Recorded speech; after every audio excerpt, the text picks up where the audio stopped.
Good day, everyone. My name is Chris with Meadow Creek Farm. This is the first video of many. Our goal on this 23-acre property that we just purchased is to run South Pole cattle and St. Croix sheep, primarily St. Croix sheep just because of the size of the property and the forage it offers. On it is our home, as well as this old farmhouse, which is pretty cool, from the 20s. There's a turkey vulture flying off. And a lot of great forage. Used to be horses here, but those are now gone when the last property owners sold the property to us. They took the horses, obviously, so we're going to take advantage of some of the infrastructure they have, but our plan is very much to mimic the Judy style form of grazing, and my goal is to show you how someone with no experience at all, born and raised San Diego, veteran from the Marine Corps, how someone with no experience at all except for watching YouTube University all the time, how someone like that can follow the videos from Judy, from Salatin, and the likes, and show you what works, what doesn't work in our situation located in Caroline County of Virginia. So this property has a lot of old cattle fence line from when the gentleman who used to live here a long time ago, and a lot of, I don't know if it's wild grape or what, who knows. Anyways, I'm not a plant person either, but I'm going to be pretty soon.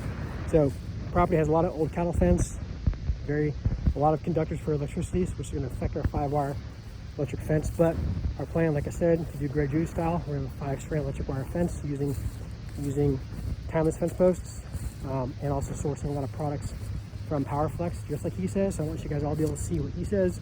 I'll link the videos when I'm using some advice that he has for the certain things that I'm doing, and you can then see how it's used in action. So he is my Yoda, and I am his Skywalker. He just doesn't know yet, but I'm following him like crazy. And I've been emailing him back and forth on different things throughout the past year and a half as I was trying to look for property to select. But a lot of great forage here. You can see orchard grass. I believe this is orchard grass here. And then that's the wider ones. And then you have a lot of tall fescue in here as well. I don't know if it's Kentucky 31 or not, but hopefully, since we're in Virginia, roughly the same lateral line as Judy in Missouri. So, but also a lot of undesirable forage. A lot of brambles. Crazy amounts of brambles. A lot of broom sedge. That's broom sedge here. Feeling pretty confident with that. That's broom sedge. But man, look how thick this forage is. It's like Judy says, I don't know if you can tell, but my goodness. Look how tall this is. I'm almost 6'2". Oh, I'm sorry, I'm almost 6'1". And this is just past my nipple. I mean, that's tall. That's a tall plant. This stuff is, you can see, I don't know, you really can't see the video. Shame. This stuff is so tall, so thick. So, I mean, goodness.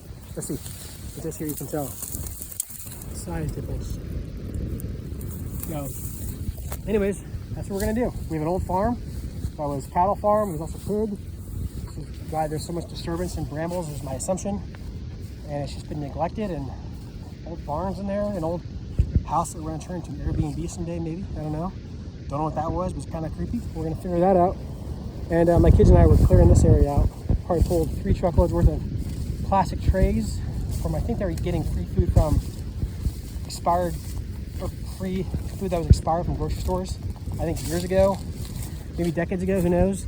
We left all these trays here in the milk crates and everything. And man, we pulled 2 truckloads worth of trays alone. But bottles, and this was just a junk pile of many. There's more. An old barn here that's falling apart. I'm going to use these to do a Joel Salatin style chicken tractor for broilers. So we're going to use the roofing, the tin from this for those. That's good. But that's a problem. But as you can see, there's a lot of work to do. There's a lot of work to do. You saw the front half of the property where there was decent, I mean, there's good pasture, good opening, but the quality was, I don't even know if it's good or not. It's just been so mowed down by horses, like Greg says. They eat so much. And then you have the parts that weren't. This gorgeous grass. This is one of the reasons why I bought the place. I mean, it is just so tall. It's so tall. Oh man, I wish you could, like he says, you can't. Here's a good way to see it. I don't know what caused, this is actually a deer path, or some kind of animal path. You can see it. It's sitting in the path. See how tall the grass is. This is my hat for comparison. So, that's crazy good. I think Greg said this is what you can get cow's fat on. And today is January 3rd, 4th, 3rd. So a lot of good pasture here they want to use, and the other parts that are just really worn out and tired and sad. Pretty bad. A lot of brambles, man, a lot of brambles. A lot of trees that need to be taken up. And based off the amount of tractor parts and PTO pieces and the axle shaft I pulled out of there, just that one little pile clearing that fence line from there to there over 3 hours, discouraged me from renting a forestry mulcher or having someone come out to do it, because I don't want to destroy their blade and one, pay for a blade that if I'm renting I got to pay for the whole set, or more if I got to balance it for a forestry mulcher, or somebody else is coming out in good faith to do the work and ask them to clear the fence line, and then they destroy their blade and then make it an awkward situation. I mean, I don't want to do that. So I'm going to go through the whole perimeter, clear everything out that I can, the main stuff, and then at that point maybe get a mulcher in here. But we still need to learn the property quite a bit. But man, look at this, these trays. It's bananas, not really bananas, it's trays. So a lot of bread trays, a lot of, the irony is we have maybe 7 of these for our last house we used to put our food on our cans and put them in our cellar. And we kept them with us. I was gonna throw them away, but I was like, oh, we're gonna need trays. So we brought them with us, and they're floating around their garage right now. And lo and behold, I had so many.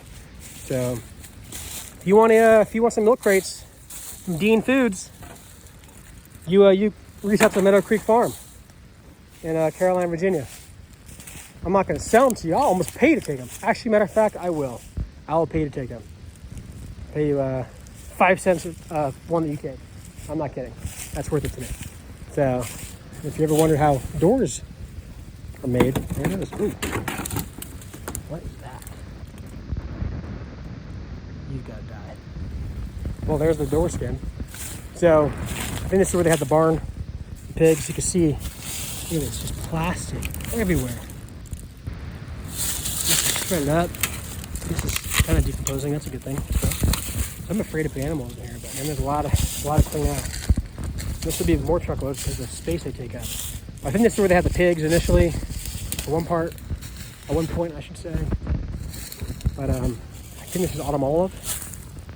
I know there's a lot of autumn olive in here. I know there's, like I said, a lot of broom sedge. Oh, here's the old fence gate. Yeah, that's cool. Looks like it's bent. You can kind of see this there, so she's bent. But yeah, man, these brambles are just bad. And the goal here, again, is that we want to South Pole cattle, St. Croix sheep, and just very much mimic Greg, Judy, and then the Joel Salatin meat broilers. Yeah. So a lot of things like this I'd be worried about with the forestry mulcher, getting this wrapping up. And oh, I heard somebody with a machine in the livelihood, or my livelihood. We got the place surveyed, and I don't know why I put this in here, but we got that property line marked across the whole property. There's a big, deep creek on the other side. But, and we're going to, the plan is to, like I said, the 5-strand electric wire, hot, ground, hot, just like Greg Judy does, using 1 3/4, 5.5 foot timeless fence posts. Bought that all directly from Timeless. Talked to Mike, the main guy at Timeless fence posts. Really nice guy, really strong accent. Give me feel like I talk fast, which I know I do. Put that in the comments. We called PowerFlex and bought everything at PowerFlex as well, all on Black Friday, or Cyber Monday, I should say. And you know, $6,000 later for everything, we got it all. So I'm also going to show you the things that we got, what we bought. I'm going to show you the parcel map and how I'm planning on doing it, so you can kind of see from someone starting from nothing how I plan on doing it, and then you can see the mistakes I made and what doesn't work. And I plan on bouncing those ideas and what I'm thinking off of people who are local who use similar products, if I can find any people who are local that do that. And you can kind of get an idea of what worked. But I want to show you the plat and where I plan on putting certain posts, and where I plan on putting the strainers or the other tensioners and all that, and the material. I'm going to show you the material I bought, and then we'll see what was sufficient, what was not sufficient, how I wire it. Just take you a step-by-step process just for establishing the fence. Then we're going to do the exact same thing with the water lines. You're going to see the water lines, how we run that, how Greg Judy does it. We're going to use the 3/4 inch HDPE pipe. We're gonna bury it in the ground. I'm gonna tie it into my well from the house, and we're gonna go through that whole process and put couplers every, I think 300 to 500 feet. So yeah, we're gonna do that as well. And we're gonna go all the way clear to the end of the property. Ooh, look at this. Oh, shotgun. They're doing duck hunting. Those are our neighbors, I think, on our side of the. We let them use the our creek back there. But you have just junk everywhere. I mean, these piles are everywhere. I think that's black cherry, and there's a lot of those things around with that stuff growing on it. Fungus. A lot of pine. So everything that Greg Judy talks about that he said, oh, a rabbit couldn't he had to pack a lunch to go across there. I have it here. I think I have every kind of situation that he's talked about, just about, on this one property. It's been that neglected. Another one of these ridiculous.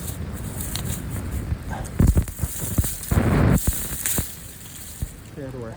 So everything he's talked about, cypress trees, cedar trees, pine trees, just barren land with all the cedar stuff, all the needles below, trash deposits, a creek, a low creek, a high creek. When I say that, I mean a creek that's somewhat level the ground, and one that's got a really big, deep gorge kind of to it from the runoff, you know, the erosion, really bad. So we have deer habitat, a lot of deer habitat here. We have all kind of animal habitat. We have areas where there's runoff, areas where there's not. We're bordering a forest on that side, other than this ridiculous forest that we have right here. We're bordering a whole mature forest on that side. That's how we're bordering 300 acres of soybean, well, crop rotations. I think he just did soy. He harvested soy, the owner, and then I think he's doing corn next year. I don't know how to talk to him. So, and we have brambles. We have all kinds of just crazy stuff. We have huge sections of, huge stands of broomsticks, like I mentioned. And then we have whole areas, maybe the size of this little field right here. I don't know what this is actually.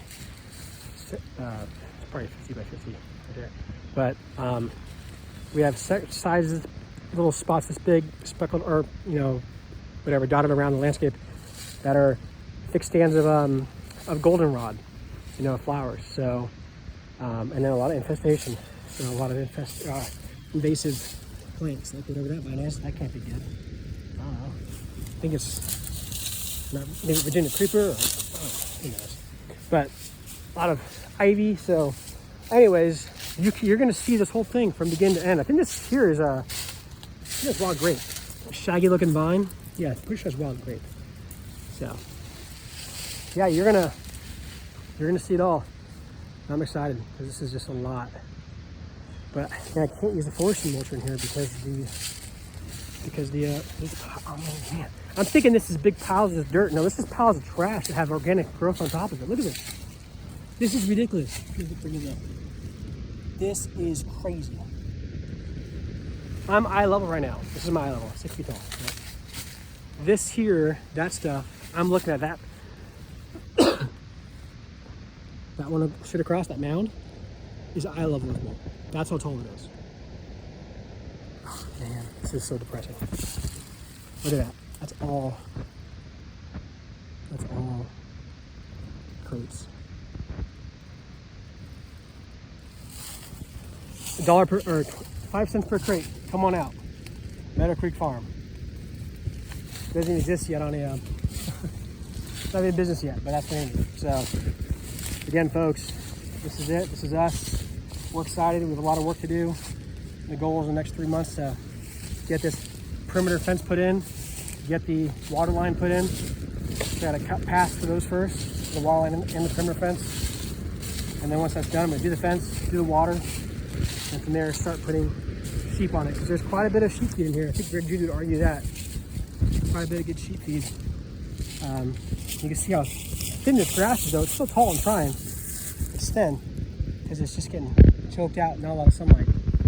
And then, the cedar. So it's trying. So I think when you do a release by increasing the solar, just the sun, the exposure to the sun, we increase that by getting rid of these cedar trees.